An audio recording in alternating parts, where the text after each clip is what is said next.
Hello, and welcome to this week's episode of the Energy Essential Power Perspectives podcast, where we bring into the podcast booth leading voices in the world of power and utilities to discuss the challenges, opportunities, and trends they see as transforming and modernizing our energy systems and the utility industry of the future.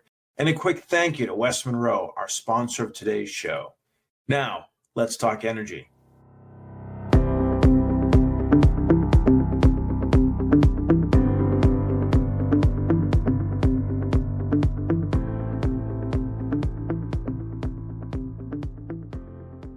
I'm Jason Price, Energy Essential Podcast host and director with West Monroe, coming to you from New York City. And with me, as always, from Orlando, Florida, is Energy Essential producer and community manager, Matt Chester.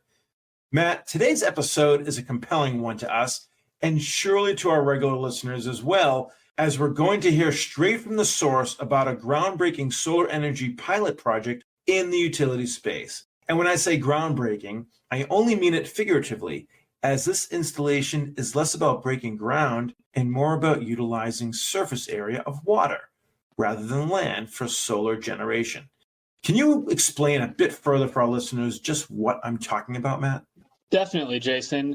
One of the inherent needs of any utility scale solar installation is simply having the physical space to fit well-positioned solar panels so they'll receive unimpeded rays from the sun used to generate clean, renewable electricity.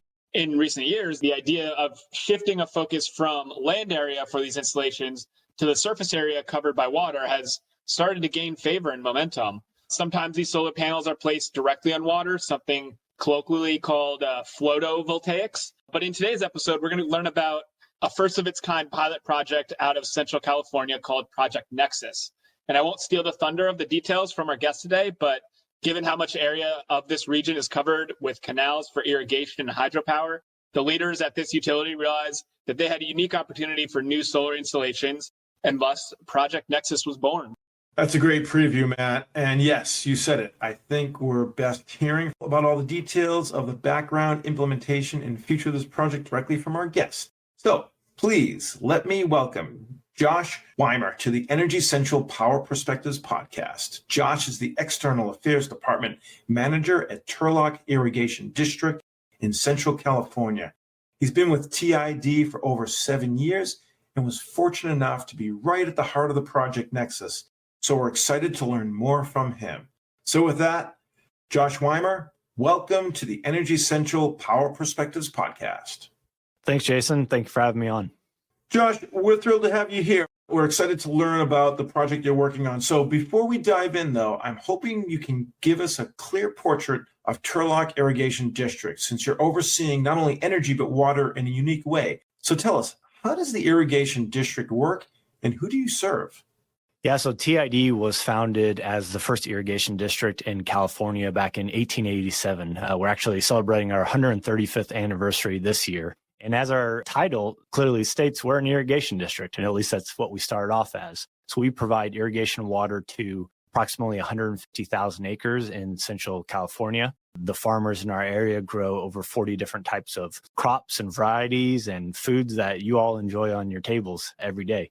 We have a wide range of irrigation infrastructure, from a hydro facility that stores over 2 million acre feet for irrigation and municipal uses. But we're also the local electricity provider. We provide electricity to approximately 240,000 people. And we're a local publicly owned utility. We're our own balancing authority. We have a diverse mix of generation assets, from solar, hydroelectric, wind, geothermal, and natural gas. We kind of do it all in the area. And so in terms of being an irrigation district, we provide that resource to our farmers and then our electrical resource to our retail customers. And we're also a wholesale power provider as well.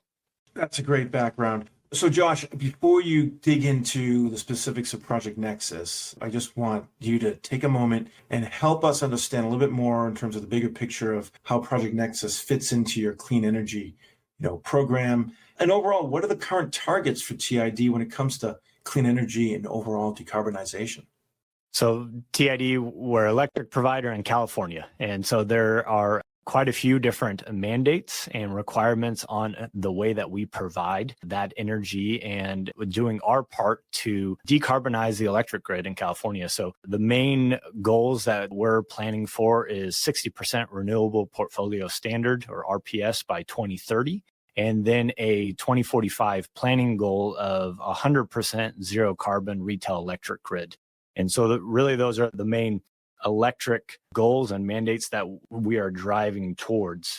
And so Project Nexus is a part of how we meet those goals. And it's a proof of concept to study installing solar panels over our existing irrigation canals and seeing how that can play and how into us meeting our renewable requirements. And so due to the reliability of our surface water, our land values are incredibly high in the Central Valley. And so as we need to continue to procure more and more renewable energy for us to stay on track to meet these state-driven mandates, we need to find a lot of area to potentially install solar and other renewable resources. And so land value is such a large driving factor in the overall cost of the project. And so if we can minimize the cost of that project, that minimizes the cost to our ratepayers. Since we're a publicly owned utility, gets passed directly along to them. So how we can save our customers money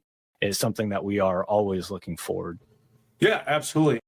Project Nexus is really a novel and smart way to leverage existing assets, natural assets, I guess you could say, from the canal standpoint. But let's dig in now. So what was the inception of this pilot project, and what made TID compelled to be the first mover in this space? Yeah, so Project Nexus is really the culmination of a academic research paper that the University of California at Merced system released a academic paper last year in 2021 that studied if we were to cover all of California's canals and aqueducts, what would be the benefits? What would be the water benefits? What would be the renewable energy benefits? And so when they published this paper, and I should mention UC Merced is just about 20 miles south of where we're located. And so when we saw this being released, we thought, hey, this is interesting, right? The concept of putting solar over canals isn't anything new, but it's always just kind of been thrown out there as a potential concept. This paper and the amount of thought process they went through, the peer review process, it kind of just reflagged it for us. And it got our management team here and our board of directors interested. And, as a irrigation district and an electric provider, using our irrigation facilities to help meet our electric goals and potentially seeing some water benefits, we saw this as a potential win-win. And so right away, we contacted our general manager. She contacted the lead researchers and just started an initial conversation, wanting to know a little bit more about their study, if they were interested in piloting this concept. And that led to multiple meetings, months and months of conversation, site visits, analysis of all of our canal system to see where and if this would make sense to fit into our electric infrastructure and our water infrastructure. And, it got us to the point where a few months later down the road, the Department of Water Resources in California, they wrote into the yearly budget $20 million to study this kind of pilot project concept for putting solar panels over canals. And TID was selected as that first in the nation concept. And we're thrilled with the opportunity. Yeah, no, it sounds great. It's a great story how you got to where you are today. So my understanding is that you're not just generating renewable energy, but you also have some environmental benefits from this project. Can you elaborate on that? Yeah, the study had multiple benefits, multiple factors that they looked into. And really the leading one that I think grabbed all of the headlines in the state and throughout the nation was, if we were to cover all 4,000 miles of California's canals and aqueducts, what would be the water supply benefits? And that comes through a reduction in evaporation loss. And so the study showed that there would be 63 billion gallons of water savings if you were to cover all of those irrigation canals. And so that is of interest to California. Obviously, water resources is something very important to this state, especially in the third year of a drought. But from our perspective, what we're really interested on the water side is something else that they studied that would look at there would be a reduction in aquatic growth. So it's just essentially weeds that grow in our canals. And by reducing the amount of weeds, that would increase reliability. It would reduce labor and infrastructure needs. And so from a water supply perspective, we're very interested in that. We spend a tremendous amount of time and resources to ensure that our canals are clean, are safe, and that there's no weeds getting in the drops and side gates, making sure that our customers are able to reliably receive their irrigation water. And so from the water side, we're very interested about that. We're interested to know what the evaporation savings would potentially be. Any water savings is a benefit to our customers. This is such a small pilot project that we're not anticipating to see a lot of evaporation savings from that. The study also looked at what would be the potential efficiency increases by having solar panels over the canals. The study shows that would reduce the ambient temperature. And in the central California, today it's 105 here. And so it's pretty warm. And so by reducing that temperature underneath the panels, the UC Merced study says that would increase the efficiency of the solar panels. So that's something that we're interested to pilot, to test, to see is that true and see what the overall benefits could be. Sure. So as you implement and observe Project Nexus, what is going to be the measure of success to determine if this is an area that TID will want to send more investments, and what are the next steps to this?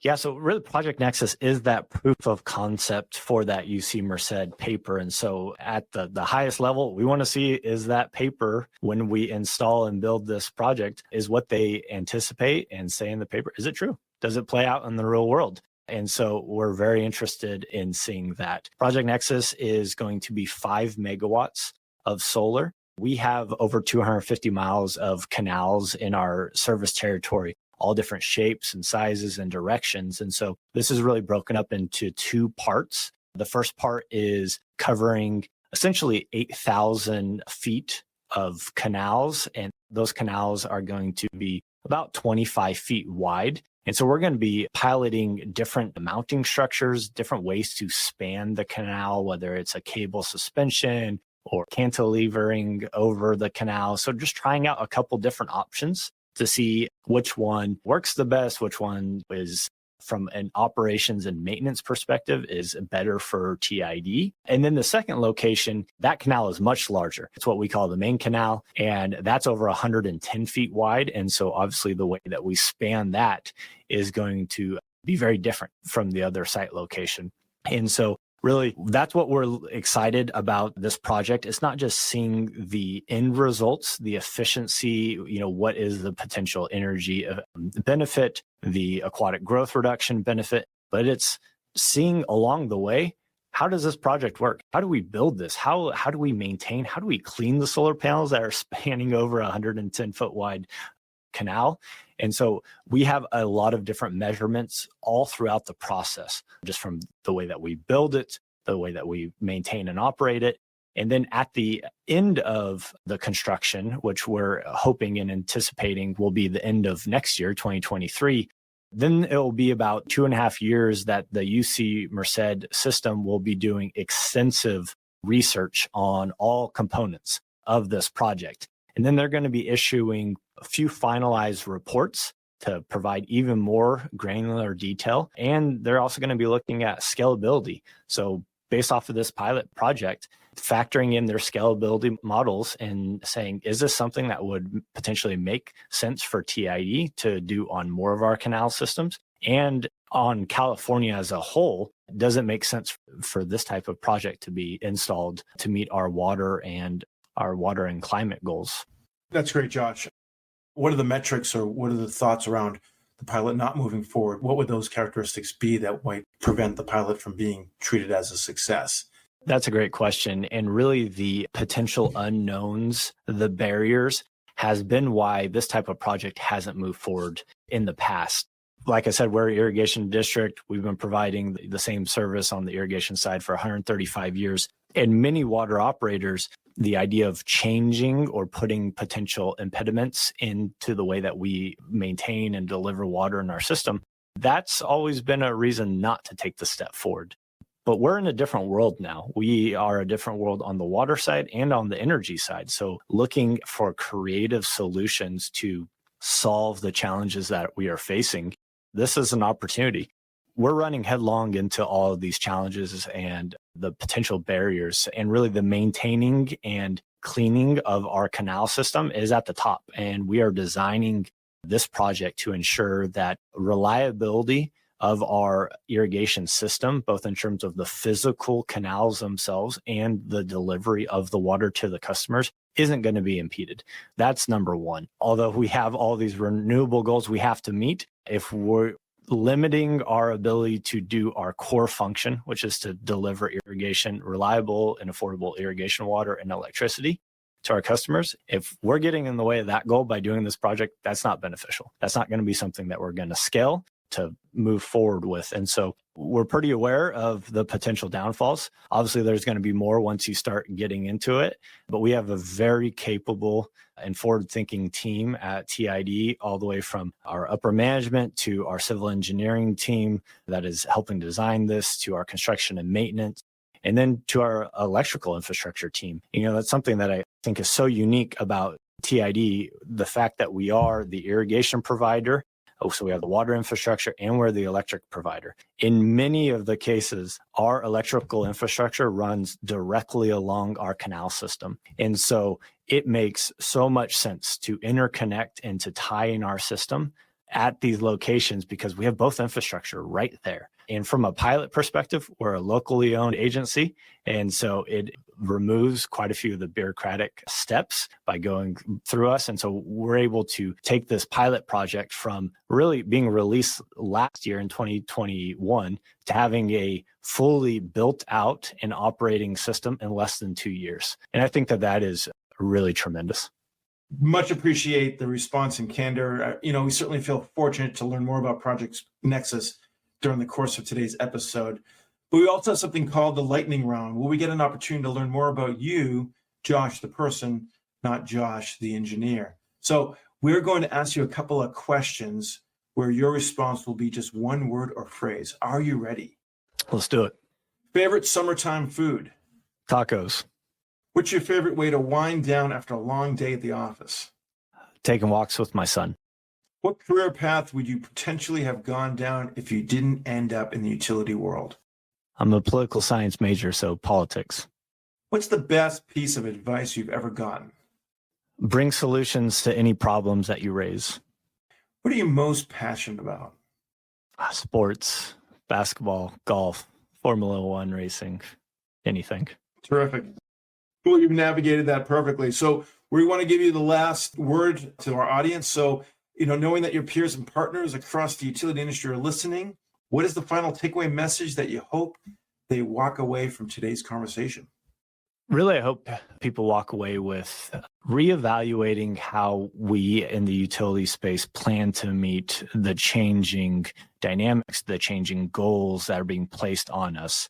I think reimagining, reevaluating maybe concepts that we have heard about in the past under the new paradigm might lead to some pretty innovative and multi-benefit solutions. Really, that's what we view Project Nexus as. We're uniquely situated as both the water and electric provider, but I'm sure that that's the case in multiple places throughout the state and the country. This is something that we've had a lot of interest in from people all throughout the country and honestly the world who are looking very closely at this project to see, does this make sense? Really, that there's a large audience for this project, and the way that we execute this is going to really determine if others jump on board.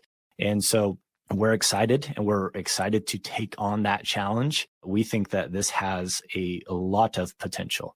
As we talk about decarbonizing the electric grid, that's going to provide a whole host of challenges and issues that we have to address moving forward. And I think this type of project is very beneficial specifically to our local need. And I think that's something that we're excited about doing because localizing the electric generation resource to our specific area is going to help us. As I mentioned, we're a balancing authority. We have that obligation to meet moment by moment load and need and generation. And so having more local generation is going to be crucial for that. And so we're very excited about this project. We have multiple ways for people to keep up to speed with what's happening. We have tid.org/Project Nexus. That's kind of the one-stop shop for all of Project Nexus updates. So we have fact sheets and FAQs and photos. And once we break ground this fall, we're going to be putting more photos and drawings and time-lapse videos up on that website. We obviously have the whole slew of social media from Twitter, Facebook, LinkedIn, Instagram. We have a podcast, TID Water and Power, that we go into a deep dive on this topic. So we're excited to keep the public and keep our utility professionals and peers up to speed on this. There's a lot of interest. And so we appreciate the opportunity to come on this podcast and to be able to speak to such a large audience about this topic. Yeah, we feel the same way, and we're thrilled to have you on. When we heard about Project Nexus, we were anxious to get someone to share more of it. So we really appreciate, Josh, your time today and sharing this wisdom. And hopefully there'll be a lot of follow-up and activity on the Energy Central platform about this discussion today. So thank you again for joining us in today's episode of the podcast. Thanks for the opportunity. It was great. You can always reach Josh through the Energy Central platform, where he welcomes your questions and comments. And we also want to give a shout out of thanks to the podcast sponsor that made today's episode possible. Thanks to West Monroe. West Monroe works with the nation's largest electric, gas, and water utilities in their telecommunication, grid modernization, and digital and workforce transformations. West Monroe brings a multidisciplinary team that blends utility, operations, and technology expertise to address modernizing aging infrastructure, advisory on transportation electrification, ADMS deployments, data and analytics, and cybersecurity. And once again, I'm your host, Jason Price. So plug in and stay fully charged in the discussion by hopping into the community at energycentral.com. And we'll see you next time at the Energy Central Power Perspectives Podcast.